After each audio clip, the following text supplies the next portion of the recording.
YouTube channel पुण्यार्कृति के सभी दर्शकों को कमलेश पुण्यार्क का सादर अभिनंदन। बंधुओं, विक्रमाब्द 2080 आश्विन मास की अमावस्या तिथि है।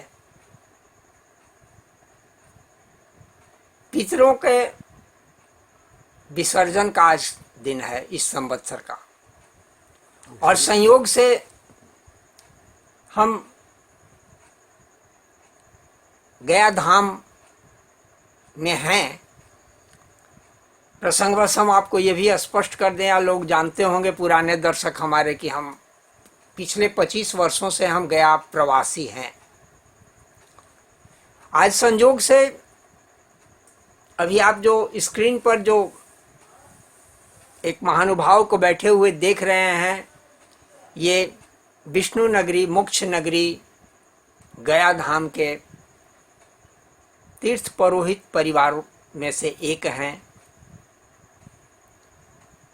पंडित अमरनाथ बौधिया जी। आज सौभाग्य से इनका दर्शन मिला है, और अपने चैनल के लिए मैं इनसे कुछ सवाल करना चाहता हूँ। सवाल वैसे तो कहिए कि बहुत सामान्य है, लेकिन चूंकि पिछले लंबे समय से गया धाम की कर्मकांडीय दुर्दशा से मैं स्वयं व्यथित होते रहता हूँ, तो एक तरह से कहिए कि इनसे सवाल मैं क्या करूं। मैं अपनी व्यथा व्यक्त कर रहा हूं, और मैं अपनी व्यथा का मरहम ढूंढने आया हूं तीर्थ पुरोहित बौधिया जी के पास।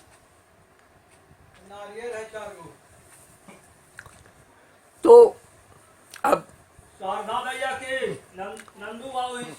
हम सीधे अब इन्हीं से बात करते हैं। यहाँ की कर्मकांडीय दुर्व्यवस्था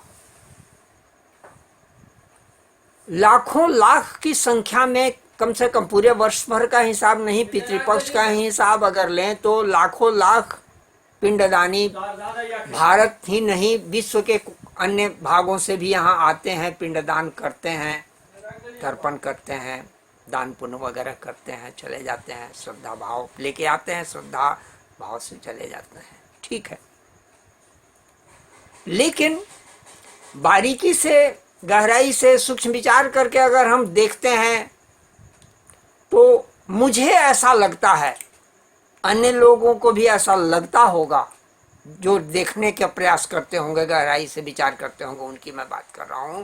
तो मुझे ऐसा लगता है कि ये लाखों लाख की संख्या में 1% पिंडदान भी गया श्राद्ध के क्रम का, जो पिंडदान की जो पूरी विधि है, पूरी जो व्यवस्था है, उसके जो मंत्र हैं, उसकी अन्य जो चीजें हैं, उनमें 1% भी सही ढंग से कर्मकांड नहीं हो रहा है। और ये कर्मकांड की दुर्दशा पर मैं बहुत व्यथित हूँ। अपनी इसी व्यथा को लेकर के आज आदरणीय अमरनाथ बौधिया जी के पास मैं उपस्थित हूँ, और इस व्यथा का क्या उपचार हो सकता है, यही मेरा एकमात्र प्रश्न है। तो आप इस संबंध में कुछ। जिस व्यथा से आप पीड़ित हो रहे हैं अभी, ये आपका विनम्र जो है, यह भी उस व्यथा से बहुत वर्षों से पीड़ित है, और लेकिन जब इसका कोई उपाय हमें नज़र नहीं आता तब मैं चुप हो गया हूँ। और ये मैं कह दूँ कि एक वाक्य प्रसिद्ध है, पितरो वाक्य विच्छन्ति भाव विच्छन्ति देवता। वाक्य और भाव अलग अलग वस्तु तो बहुत अधिक नहीं है तो एक ही, किंतु तब भी वाक्य पर अधिक ध्यान देते हैं पितर योनि की जो हैं, वो ध्यान देते हैं, इसलिए इसकी आवश्यकता है। दूसरी बात यह है कि कर्मकांड वेदों में 80% है। वेद में अगर उसको 100% लिया जाए तो 20% ज्ञान कांड है, शेष सब कर्मकांड ही है। उसी कर्मकांड की प्रचुरता जब अधिक बहुत बढ़ गई होगी किसी युग में, तब उसी का खंडन करते हुए बौद्ध और जैन आदि सब चलते रहे यहाँ इस भारत भूमि पर, क्योंकि वो बहुत अधिक उस समय उसका अतिरेक सा होने लगा होगा। किंतु कर्मकांड की उपेक्षा तो कहीं नहीं जा सकती है, और कर्मकांड उसको त्याग ही नहीं किया जा सकता है। तो यहाँ का जो कर्मकांड होता है जो गया का, उसमें क्या हम कहें, हमको तो ऐसा लगता है कि हाँ, अब वो व्याकरण पहले कर्मकांड कोई विशेष ज्ञान की वस्तु तो नहीं है, ज्ञान की तो है, किंतु उसके केवल वाक्य शुद्ध होने चाहिए, इस विषय पर ध्यान देना चाहिए।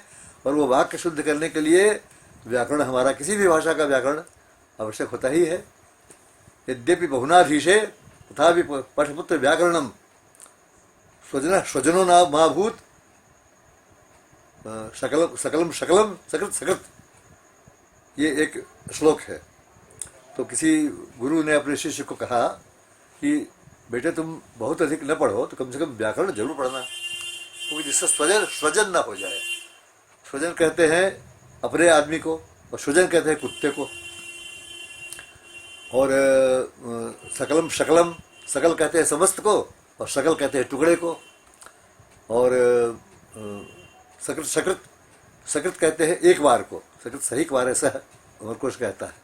तो एक बार को कहते हैं सकृत, लेकिन सकृत अगर हम बोल देंगे, अगर लगा देंगे वो तालब में, तो वो सकृत का मतलब विष्ठा होता है। इसलिए वाक्य का उच्चारण तो व्याकरण ही सिखाता है। कौन वाक्य कहाँ से उच्चारित होगा, आयुर्लिंग से जो प्रारंभ होता है व्याकरण शास्त्र, वो तो पूरा शास्त्र है। लेकिन उसके लिए थोड़ा सा प्रयास करके अपने को शुद्ध कर लेना ही आवश्यक होता है। अब ये स्थिति में अब ये हमारे पुण्यार्थ महाराज जो कह रहे हैं, ये तो बिल्कुल स्थिति हमारी आज बहुत वर्षों से चल रही है, ये कि बिना किसी शिक्षा के, बिना किसी उसके लिए प्रयास के, बिना किसी साधना के, और बिना किसी तरह की कोई उसके लिए क्वालिफिकेशन लेते हुए, और लोग सीधे यहाँ पहुँचते हैं केवल पैसा कमाने के उद्देश्य से पहुँचते हैं। जरा सा यहाँ पर आपको हम बाधित करके एक माने बात रखना चाह रहे हैं कि क्या ये तो ठीक वही स्थिति है जैसे डीएम, कमिश्नर, एसपी बनने के लिए इतनी बड़ी योग्यता की आवश्यकता होती है। डीएम साहब के चपरासी को भी योग्यता का विचार होता है, और डीएम, एसपी, कमिश्नर, इन सबसे ऊपर जो हमारे जो विधायक बैठे हुए, जो मंत्री बैठे हुए होते हैं, उनके लिए अंगूठा छाप से भी काम चल सकता है। तो ठीक वही स्थिति क्या ये कर्मकांड के क्षेत्र में, जैसे राजनीति के क्षेत्र में, प्रशासनिक क्षेत्र में वो स्थिति है, क्या ठीक कर्मकांड के क्षेत्र में ये स्थिति नहीं देख रहे हैं कि कुछ नहीं काम है, कोई काम नहीं है, बस टीका लगा लो, भेष बना लो, बहुरूपिये की तरह भेष बना लो, और हाँ मतलब वही मेकअप, बहुरूपिया शब्द हम इसी का व्यवहार कर रहे हैं। अभी जो पंडितों का वेशभूषा और पोशाक देख रहे हैं, चेहरे से तो कभी वो पंडित ब्राह्मण तो उसमें कहीं नहीं झलकेगा, चेहरे पर ही बाहर पर रहे, ब्राह्मणत्व का नाम नहीं है, लेकिन वो कितना उसको रूप रोगन लगा करके, वो भैंस फेयर लवली लगा के कितनी गोरी होगी, लेकिन फिर भी वो रजाई छाप कुर्ता और साड़ी छाप धोती पहन करके और टीका लगा करके भभूत राख पोत करके वो घूम रहे हैं पंडित जी। और इतना ही मजे की बात तो ये दुखदाई बात ये होती है कि प्रशासन भी उन्हें बाकायदा परिचय पत्र निर्गत कर जा रहा है। इस स्थिति में कर्मकांड की तो दुर्गति, अब आप ही माने मंत्र की क्या स्थिति है। 3-3.5 घंटे का जो कर्मकांड, एक वेदी पर 3-3.5 घंटे का एक पार्वण श्राद्ध होता है, और वो 3 मिनट में खत्म हो जा रहा है। इसीलिए मैंने 1% की भी बात की, लाख में भी एक पिंड नहीं हो रहा है कायदा।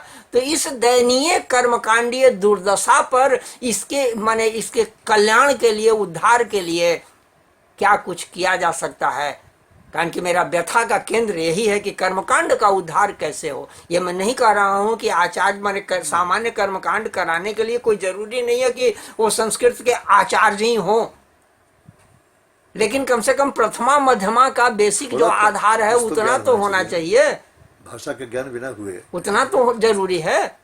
तो इसके लिए इस संबंध में कैसे, दूसरी बात है कि जो अनावश्यक, जो अयोग्य लोगों का इतना भारी संख्या में प्रवेश हो रहा, लगता है कि बरसाती बेढ़क की तरह बाढ़ आ जाती है पितृपक्ष में, विशेष करके सालों भर तो वो माने अकाल के कुत्ते की तरह, जैसे जीभ लटका करके अकाल का कुत्ता हाँफते हुए इंतजार करते रहता है वस्तु का, उसी तरह से वो ये पेशेवरों की स्थिति होती है। वो स्टेशन क्या, गया आने से 500-400 किलोमीटर उधर मुगल सराय और इधर मोकामा और पटना, वहीं से आपके पीछे वो दलाल लोग लग जाते हैं और कहीं का कहीं वो अपना पहुंचाते रहते हैं। तो ये सारी जो दुर्व्यवस्था है, क्या इन दुर्व्यवस्थाओं पर कभी आप लोग जो यहाँ आपका जो तीर्थ पुरोहित का समाज जो है, क्या आप लोग क्या व्यथित नहीं होते हैं? क्या आप लोग इस दुर्व्यवस्था से अवगत नहीं है, या इस पर कोई रास्ता कैसा क्या सोचते हैं?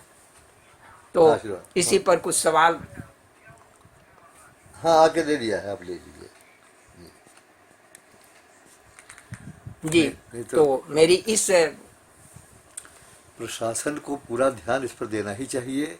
मैंने प्रशासन से व्यक्तिगत रूप से पहले पूछा है और लिखित रूप से पूछा है, उसके मेरे पास रिकॉर्ड होने चाहिए कि आखिर ये जो आपके यहाँ जो चीटिंग की इंडस्ट्री बराबर चल रही है आपके गया धाम में, आप यहाँ के डिस्ट्रिक्ट मजिस्ट्रेट हैं, आप कमिश्नर हैं, तो आपको इस पर कुछ ध्यान देना चाहिए। भाई यह जो वो जहाँ जाना चाहता है वहाँ पहुँचाया नहीं जाता, कहीं और पहुँचा दिया जाता है। तो जो उसकी व्यवस्था होती है उसको करनी चाहिए, तो प्रशासन को करना चाहिए। तो वो उसके प्रति बिल्कुल निच्छुक हमको लगे। वो उन्होंने कहा कि भाई आपके साथ कुछ हुआ है क्या? उन्होंने कहा भाई मेरे साथ क्या हो सकता है, जो बाहर से आते हैं उनके साथ ऐसा हुआ करता है। तो इस पर मैंने उनकी इच्छा नहीं है कि इस पर कुछ करें, पहले ऐसा हुआ था कि मैंने उसको रखा हुआ है इस रिकॉर्ड। तो ये मैं कहना चाहता हूँ कि आखिर जो लोग यहाँ आते हैं बाहर से, गया के प्रति निष्ठा रखते हुए आते हैं, वो गया में आकर के उनका जो कर्मकांड होता है वो जब शुद्ध वाक्य से नहीं होता, तब पितरों तक वो शुद्ध वाक्य पहुँचा नहीं पाते, तो आखिर उनका तो भ्रष्ट तो हो ही जाता है कर्म ना। इसका उत्तरदायित्व किसके ऊपर आता है? जो यहाँ के रहने वाला है। दूसरी बात यह है कि भैया आपने जो कहा, समाज यहाँ कोई हम लोग का रहा ही नहीं है, कभी से समाप्त हो गया। 100 वर्ष 80 वर्ष पहले से ही बिल्कुल टूट चुका, ध्वस्त हो चुका, तार तार हो चुका, कुछ है नहीं उसमें। तो अब समाज की फिर क्या बात करें, जिसके जो मन में आ रहा है कर रहा है। तो इसलिए हमको ये इस पर ध्यान देना है कि आखिर हमको इसका कैसे करना है, इसका सुधार तो कैसे होगा, बिना अपने आप को पहचाने हुए नहीं होगा। यहाँ जो है ये गया दूसरे तीर्थों की तरह नहीं है। यहाँ के जो हम लोग हैं वो यहाँ के तीर्थाधिपति होते थे, यहाँ के भूस्वामी होते थे, यहाँ चौधराना चलता था। ऐसा कहीं किसी दूसरे तीर्थ पर कहीं किसी जो वहाँ के जो है पुरोहित उसका नहीं चला करता था, कभी न कभी चला, लेकिन यहाँ तो हम लोग के यहाँ चलता था। चौधराना उसको कहते थे। वो इधर जमींदारी उन्मूलन के समय तक वो भी उसको बने व्यस्त करने के जो रिटर्न करने जो कि नहीं था, तब भी उसको रिटर्न कर दिया जा चुका है ऑलरेडी। तो इसलिए हमको जो है, हमको तो उस दृष्टि से सोचना है कि हम यहाँ के होल्डर रहे हैं। और आज क्या स्थिति हो रही है, किसी को मल में नहीं है। जो सब होल्डर्स के जो खानदान में भी बच रहे हैं उनको पता ही नहीं कि हम क्या थे पहले से। वो एक सामान्य सब जगह जैसे सब होते हैं उस तरह से अपने आप को भी माने चले जा रहे हैं। तो बिना आत्मज्ञान हुए, जैसे हनुमान जी को स्मरण करना पड़ा, स्मरण कराना पड़ा कि आप कौन हैं, तब जाके वो लाएंगे समुद्र को।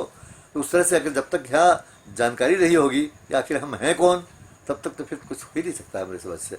और इसके लिए फिर कोई इतनी बड़ी संस्था भी नहीं चल सकती, कोई यूनिवर्सिटी है वगैरह कुछ, जिससे सबको शिक्षित करने दिया जाए, सबको किया जाए। उस पर इतना उत्तरदायित्व कौन लेना चाहेगा भाई इस युग में? किसी को क्या पड़ी हुई है? लेकिन हो तो रहा है गलत। इस पर चाहे तो प्रशासन पूरा ध्यान दे, और अगर कोई भी सामाजिक संस्था इस पर ध्यान दे कि ये जो हो रहा है बहुत गलत हो रहा है, इसको सुधारने के लिए थोड़ा सा ही ज्ञान होना चाहिए। उसके लिए कर्मकांड जो यहाँ का होता है ज्ञानशास्त्र पद्धति के अनुसार, उसको करने के लिए बहुत थोड़ा ही समय अगर आदमी साधना में बिता दे तो सरलतापूर्वक उसको ज्ञात हो जा सकता है, उसको करा सकता है, वो उसका अभ्यास कर ले सकता है। उतना भी कोई करना नहीं चाहता, सीधे में चलो पितृपक्ष है, यहाँ मेला आता है, चलो जाके कुछ कमाओ, कमा के ले आओ, बस इसी दृष्टि से लोग आते हैं। अब हमने अभी हमको एक सज्जन ने 10 दिनों पहले फ़ोन किया था, कोई थे हमारे लिए अज्ञात थे, उन्होंने ये कहा कि हम आना चाहते हैं कर्मकांड कराने के लिए आपके यहाँ। तो उन्होंने कहा कि भाई आपको क्या इसका ज्ञान है, आपको जरा कुछ बताइए तो, कैसे कराया जाता है, आप कुछ समझाइए। तो उन्होंने कहा आप तो जानते हैं हमने कराया, कैसे कराया भाई? कहा कि हाँ ऐसे क्या बोलते हैं, पिंड पारा पितृ तारा जय हो। तो बिल्कुल ये तो मैंने ठीक से हिंदी में नहीं हुई। आपको देव भाषा में इसको बोलने के लिए इसके जो मंत्र हैं, उसके जो विधि है, उसके अनुसार उसको कराना चाहिए। तो आपने तो बिल्कुल इस तरह से हमको बता दी। तो हमने कहा भाई आप क्षमा करिए, हम इसके योग्य नहीं हैं आपके। तो इस तरह के लोग प्रवेश कर चुके हैं बहुत अधिक संख्या में। पंडित जी का जो सोच है, उनकी जो सोच है वो बड़ी सात्विक है, बहुत सही है। इस सोच पर ध्यान देने वाला लेकिन कौन है? अकेले पंडित जी क्या क्या करेंगे, क्या सोचेंगे, क्या कर सकेंगे, इस पर क्या इसका उपाय कर सकेंगे? इसको पहले हम तो जाने कि हम कौन हैं और हमको किस तरह की व्यवस्था अपने यहाँ रखनी चाहिए। कोई सामाजिक व्यवस्था बनानी चाहिए, कोई ऐसा रूल बनाना चाहिए जिससे जो यहाँ आए उनका कोई इंटरव्यू ले लिया जाए, पहले उसको योग्य बना करके तब उसके बाद उतारा जाए पिंडदान कराने के लिए। ये तो करना होगा ना, तभी तो होगा सही। और ये दृष्टि जो है सनातन धर्म की दृष्टि है, ये उस दृष्टि के अनुसार होना ही चाहिए। और उसको उस दृष्टि से जो इसके लिए योग्य हैं, सक्षम हैं, उनको इस तरह से उसका उत्तरदायित्व लेते हुए और उसकी शिक्षा पर ध्यान देना चाहिए, जिससे जो लोग यहाँ आए एक कोई बना रहे उसके लिए नियम कि भाई जो लोग यहाँ आए इसके लिए उसकी कोई व्यवस्था हो, इनको वही जा सकते हैं, वही उस काम में जा सकते हैं जो थोड़ा योग्य हो, इसके लिए सक्षम हो। कैसे अभी आप कह भी रहे थे एक कि मिनट जैसे यहाँ पुनः फिर आपको हम रोकना चाहेंगे कि अभी ये जो आपने प्रशासन द्वारा निर्गत किए जाने वाले परिचय पत्र की आपने बात की, ये तो बड़ा अजीब सा है। ये तो ठीक उसी तरह से है कि पार्टी के मुख्य जो होते हैं, मुखिया जो होते हैं, चोर हो कि उचक्का हो कि वो मास्टर है कि डॉक्टर है कि लफंदर है कि पॉकेट मार है, पार्टी का टिकट उसको दे दिया जाता है और वो आकर के हमारे संसद भवन को भ्रष्ट करता है। तो ठीक वही स्थिति है कि प्रशासन को क्या पता है, प्रशासन क्या इंटरव्यू लेती है, उनसे संकल्प बोलवाती है, सुनती है मंत्र, वो कहाँ से सर्टिफिकेट निर्गत होता है? तो वही होता होगा जो वहाँ होता है कि जो जितना चंदा लाए हम गए 1,200-500 रुपये प्रशासन को के जेब में डाले और एक सर्टिफिकेट ले करके रजिस्टर्ड पंडा का एक प्रमाण पत्र ले करके और आ गए, स्टेशन पर उतरे। अब तो वहाँ कोई यात्री भी पूछेगा तो वो प्रमाण पत्र दिखा करके अपने को पंडा घोषित करके उसका मोचन कर लेता है। तो सब तब तो हमको लग रहा है कि तो इसमें फिर है कि तो सबसे पहले तो कि ये लड़ाई प्रशासन से शुरू करने की आवश्यकता है। मेरा प्रश्न यहाँ से था कि इस दुर्व्यवस्था के लिए जिम्मेवार कौन है, पहला। दूसरी बात कि इस दुर्व्यवस्था से मुक्त कैसे हुआ जाए, समाज को इससे सही कल्याण। गया धाम का वास्तव में एक तरह से कहते हैं कि गया धाम का जो दुर्गति हो गई है, उस गया धाम के उद्धार की बात है, गया धाम का कल्याण, लोक कल्याण का। इससे हो क्या रहा है? हमारी संस्कृति बदनाम हो रही है। अन्य माने विरोधियों को, वामपंथी विचारधारों को, इन सब चीजों को, जो ब्राह्मणों को ऐसे ही गाली देने की एक परंपरा चल गई है वामपंथियों द्वारा, और ये सब दुर्व्यवस्था देख करके तो क्या छवि बन रही है। तो इसके लिए तो कुछ गंभीर उपाय करना होगा, सोचना होगा। यदि प्रशासन में वैसे माने प्रशासन के सहयोग लेते हुए और आप अपना आप लोग मिलकर के इस पर कुछ इस तरह का काम कर, बिना प्रशासन के पहले तो प्रशासन को रोक लगाया जाए। आप लोग करके तो कोई हो ही नहीं सकते, कभी इम्पॉसिबल है ये स्थिति अभी तक पहुंच चुकी है। तो प्रशासन में जो आते हैं वो वहाँ से भेजे जाते हैं सरकार के द्वारा। तो प्रशासन में जो भी रहते हैं, यदि उनको पहले यह ज्ञान हो कि तीर्थ पहले क्या वस्तु है, मैंने पूछा है आप प्रशासकों से पहले, आखिर आप तो यहाँ के डिस्ट्रिक्ट मजिस्ट्रेट हैं, आपको तो ज्ञान होना चाहिए तीर्थ वस्तु का। आप तो कहीं भी मजिस्ट्रेट हो जा सकते हैं जाकर के, लेकिन गया में जब आप आए हैं तो गया तीर्थ है, तो तीर्थ क्या होता है पहले तो इसका उनको कोई विशेष इसका पता नहीं है। तीर्थ तो तीर्थ होता है, तीर्थ के विषय में ये जो हमारी संस्कृति के अनुसार तीर्थ दूसरे देशों की संस्कृति में तो होते नहीं, केवल भारत में होते हैं। तो आखिर क्यों, क्या मामला है, इसको जल्दी कोई समझ नहीं पाते हैं, मैंने देखा है। तो उनसे फिर हमारी ये कोई फिर इच्छा नहीं रह गई, उसको आशा कोई नहीं रह गई।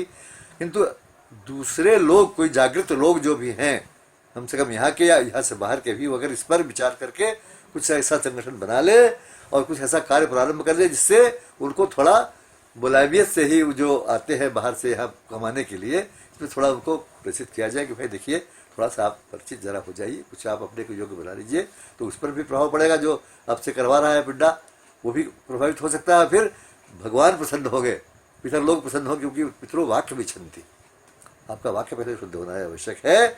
और इससे उनको हम प्रसन्न करेंगे तो इस पूरे वातावरण में वो विषय गूंजेंगे जिससे उनको वो समृद्ध होते हैं, हमारे पितर जो इससे संतुष्ट होते हैं। इसलिए हमको वो प्रयास करना चाहिए। इस प्रयास के लिए जब तक कुछ कोई व्यक्ति ऐसा करने के लिए कुछ कभी पुण्यार्थ महाराज हैं, लेकिन और भी लोग इसमें तैयार होने चाहिए जो इसके लिए प्रयासरत हो, और मिलकर करें तो और बहुत अच्छा है। तो इस तरह से कुछ उसको ऊपर उठाने के लिए करना चाहिए।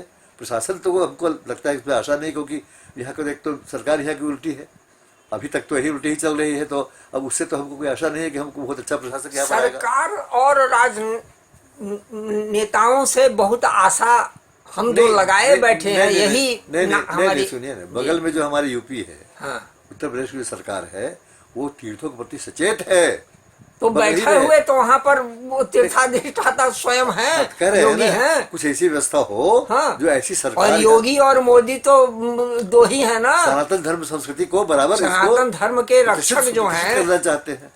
तो इसलिए वहाँ की स्थिति बहुत अच्छी है, वहाँ मैं तो ये बहुत कह अच्छा। करके ऐसा नहीं हूँ, मैं ऐसा हमारे चैनल के दर्शक का ये ना समझ ले कि मैं भाजपा का सदस्य हूँ। नहीं, भाजपा हाँ, पार्टी तो हमको उससे कोई मतलब नहीं है। राजनीति में नहीं है, हाँ, लेकिन राजनीति से नहीं मुझे है, मेरे हाँ। मैं तो यहाँ तक मैं इस भाषा में मैं इस शब्दों का प्रयोग करता हूँ कि अगर कहीं आप अगर हैं एक जगह, माने वो राजनेताओं से, राजनयिकों से मैं बहुत दूर रहना चाहता हूँ। इसलिए अभी मोदी कितना योगी मित्र का, हो चुके हैं। हाँ, मोदी और योगी का नाम मैंने दो कर्मठ योद्धाओं का मैंने नाम लिया है बस। वो तो राजनीति करते हैं ना, राजनीति करते ही नहीं वो। राष्ट्र निर्माण के वो दो तो कर्मठ राजनीति पर चलते योद्धाओं हैं। का मैंने नाम लिया है, न कि मुख्यमंत्री और दूसरी बात प्रधानमंत्री है, से उनके मुझे कोई उनके मतलब उनके है। स्वभाव दूसरे ढंग के हैं, दूसरे जो है दूसरे ढंग के हैं, लेकिन राजनीति करने से तो ये बात तो होगी नहीं, सब तो सक्षम हुई तो इससे लाभ होगा नहीं। राजनीति करने में लाभ हो सकता है। तो राजनीति वाली सरकार जब अगर यहाँ चली आए कोई इस बिहार में, वो भेजे किसी प्रशासक को समझ करके भेजे और उसको इस तरह से ट्रेंड थोड़ा कर ले सके तो कर ले।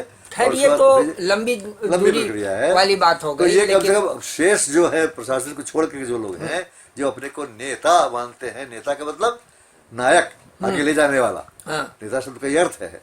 तो इस तरह से जो अपने को मानते हैं वो इसमें सचेष्ट हो और सचेष्ट होकर के उस पर कुछ कार्य करने को प्रवृत्त हो, जिससे वो वास्तव में कुछ कार्य होने लगे। और यही है कि थोड़ा बड़े कड़ाई से तो कुछ काम होगा नहीं, तो विनम्रता पूर्वक कुछ ऐसी व्यवस्था की जाए जिसमें हाँ, उनको जो है हंटर समझाया के जा जोड़ पर तो, तलवार के जोड़ नहीं। पर तो कुछ काम हो नहीं सकता। आने वालों को जो आने लेकिन लगते कायदे हैं, से कम मेरा ये हमारा एक सुझाव था कि आए दिन इस तरह से विभिन्न लेखों के माध्यम से, विभिन्न तरह के आलेख लिख करके या संवाद करके, अपने चैनल के माध्यम से, फेसबुक के माध्यम से, ब्लॉग वगैरह के माध्यम से मैं निरंतर भारतीय संस्कृति के पोषण की बातें कर रहा हूँ, रक्षण की बातें कर रहा हूँ पिछले समय से।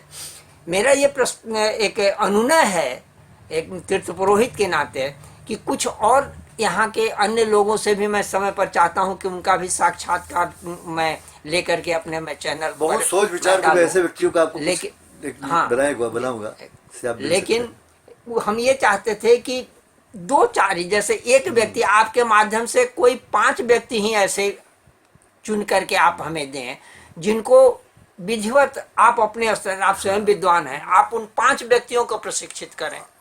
उनको प्रशिक्षित नहीं, वो इस कार्य को आगे बढ़ाने में सक्षम होने लगे। हाँ, ये जो मेरे मैंने कर्मकांड की दुर्दशा में के सुधार के लिए 5 ही मेरे पास टूल्स होंगे, 5 उनके लेके हृदय में भी घंटी बजे। हाँ बजे। ऐसे व्यक्ति को तो मैं अगर पहले तो ला सकूं। अपने समाज से ही, मैंने इस सोए हुए समाज बिल्कुल बात ही छोड़ दिया जाए, समाज व्यक्ति अब हम समाज छोड़ दिए, ठीक है। बिल्कुल मैं मैंने हाँ, खाली- आपने 2-3 बार कहा कि समाज ऐसे ही इस बिखरा नगर हुआ की है। बात आप करिए, इस हाँ, नगर में जिससे- ऐसे हाँ, व्यक्ति सचेष्ट हो, हाँ। जो इस नगर के वासी हो तो और अच्छा है, क्योंकि यही रहते हैं वो। उसके प्रति यदि उनकी कुछ चेष्टा ऐसी हो तो उनको इसमें सचेष्ट होने के लिए प्रवृत्त किया जा सकता है। या फिर कुछ जैसे कि बहुत सारे एनजीओ गया, बोध गया तो कि क्या बुरा? हजारों की संख्या में एनजीओ चल रहे हैं तो पैसा कमाने के अंतर्राष्ट्रीय नगरी होने के चलते। तो पैसा कमाने के उद्देश्य क्या की बात आपके अलग है। नजर में कोई ऐसा एनजीओ दिख रहा है, या NGO इस तरह से कोई एनजीओ की स्थापना करके ये मैं- काम हो सकता है? किया जा सकता है। अभी तक हमको ध्यान में तो कोई ऐसा एनजीओ है नहीं, लेकिन अगर ऐसा माने बनाया यदि जाए- कोई इस तरह का वाकई कर्मठ और और- ईमानदार एनजीओ हाँ। अगर दिख रहा हो आपके नहीं, ऐसा जानकारी हमको अभी तक कोई में, तो दृष्टि में उसी नहीं को है, किंतु इसको करने के लिए बनाया जा सकता है एनजीओ। हाँ, एनजीओ के एक द्वारा ही नया- एनजीओ के द्वारा ही कार्य सिद्ध हो भी सकता है, क्योंकि एनजीओ है वो। कारण कि व्यक्तिगत स्वार्थ से ऊपर उठ ऊपर करके उठे मेरा बात। मुझे क्या पड़ा, मैं आज 25 साल से गया में हूँ, मैं क्यों व्यथित हो रहा हूँ? मैं खुद कभी कभी अपना सिर पीटता हूँ स्थिति आखिर मुझे को इतना देख दर्द करके। क्यों है? मुझे क्यों ऐसा लग रहा है भाई? और मुझे अगर लग रहा है तो औरों को क्यों नहीं लग रहा है? क्यों नहीं लग रहा? खलता क्यों, मुझे क्यों खलता क्यों है? ये खल रहा है? और यही अपनी वेदना लेकर के आज मैं सोचा कि आज बहुत सही। आश्विन अमावस्या से बढ़िया और क्या अवसर हो सकता है कि पितरों के संबंध में हम तीर्थ पुरोहित से हम बात एक मिनट जरा हम करने इसमें जी अब बोलिए अब आप। नहीं, केवल एक विषय में थोड़ा सा इसमें जी, संशोधन कर दूं। जी। पितृ विसर्जन जो आपने पहले कहा था भूमिका में, पितृ विसर्जन का दिन कल माना जाता है। आज पितृ को हाँ बने वो जो- मैं अब भूल गए हाँ थे। ये फिर बाद में मुझे हाँ, ध्यान आया कि अभी तो एक कार्य गया का आज शेष है। आज तो सर्व प्रमुख कार्य है। हाँ आज का आज कार्य तो जो है अक्षय वट वाला कार्य हुआ और कल तो सर्वाधिक गायत्री प्रसन्न- घाट पर जो असली पितृ विसर्जन तो कल होगा। आज नहीं। हाँ कभी तो इस वो थोड़ा सा उसको संशोधन हाँ, कर लिया हाँ, मैंने। जी जी और अमावस्या जो तिथि होती है ना, वो पितरों के लिए सर्वाधिक महत्वपूर्ण हाँ होती है। सर्वाधिक है जी, महत्वपूर्ण होती है। जी क्यों? क्योंकि हाँ अज्ञात नहीं हम आपको बताते हैं, वो जी। ऐसा उसका वैज्ञानिक कारण है। जी देवताओं के लिए पूर्णिमा सबसे अधिक सुखदायी होती है। जी। और ये उनके लिए वो अधिक क्यों, इसके लिए उसका महत्व है पितरों के लिए, क्योंकि पितर लोक जो है वो विधु से, मतलब चंद्रमा से रस प्राप्त किया करता है। ये शास्त्रोक्त बात है, मैं अपनी नहीं कर रहा हूँ। तो जब उससे वो रस प्राप्त करता है, तो जिस दिन चंद्रमा पूर्ण होता है उस दिन पितरों को अधिक रस मिला होता है। क्षीण होते होते होते होते जब बिल्कुल जिस दिन एकदम समाप्त हो जाता है चंद्रमा, उस दिन उनको रस नहीं मिल पाता जो उनके जीवन के लिए, उनके अस्तित्व के लिए आवश्यक होता है। उस दिन जो कोई पिंड देते हैं या जो उनको तर्पण करते हैं, जो उनको प्रसन्न करने की अनेक चेष्टाएं करते हैं, उनको अधिक प्रसन्नता होती है। अरे आज तो हम बहुत भूखे और प्यासे थे, आज हमको उन्होंने, इसलिए अमावस्या सबसे प्रमुख तिथि होती है। आज वही अमावस्या है। और आज के दिन जिन्होंने पिंडदान किया कर रहे होंगे वो अधिक आज का महत्व लेकर कर रहे होंगे, इसलिए आज की तिथि उसी में आ रही है। उसके पश्चात विसर्जन कल होगा। जी जी, जो दही चावल से होता हाँ, है वो गायत्री घाट थोड़ा कहने में हमें गलती थोड़ा हुई कि होता है, हाँ, सब बात दूसरी तरह। अच्छा, गायत्री घाट जो है यहाँ प्राचीन काल से गायत्री घाट है। गायत्री शक्तिपीठ, गायत्री मंदिर, जी। गायत्री अब बन रहा है इधर 50 सालों के अंदर।